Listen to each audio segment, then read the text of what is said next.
ki.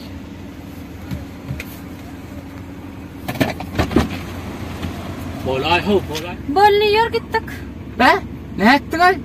Adam ya, aytma ho. Çaltırak çıkay gitmeli bunun altıncı men oğlanlarla bağlı oturmana var ya nidme. O ne her bağlı oturmana var ya. Bugün çağalar alıp birinci parka gidecek demedin mi sen? Ay ho bunun altıncı men bunun deyince alıyor bunu.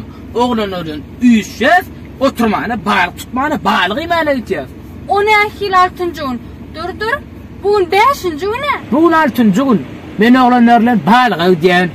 O ne her bağlı gideceğim? Bugün altıncı gün ne? Bugün beşinci gün ne? Bugün altıncı gün. Düşündün mü? O ne her altıncı gün? Bugün beşinci gün ne? Altıncı gün şu gün. Beşinci gün şu gün. Altıncı gün.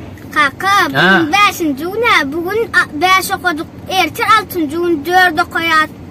Ana, gördün mü çağan maydık doğru. Altıncı gün hava şunu. Şuna altıncı günden, beşinci gün. Neyme men kellemi yutkandır mı? İntağa kellemi yutkanı. Altıncı günden şu gün, beşinci gün. Bugün altıncı gün. Şuna altıncı günden, şu gün beşinci gün. Ay kalendara feret şu gün altıncı gün niye? Gör hayır ne kara? Ay mumu der ho barda çok da kaferet. Seretsem serede hayır.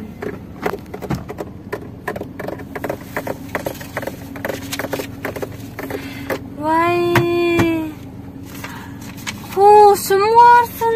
Neçinci gün? Bugün altıncı gün ekene. Şeydi beni ho.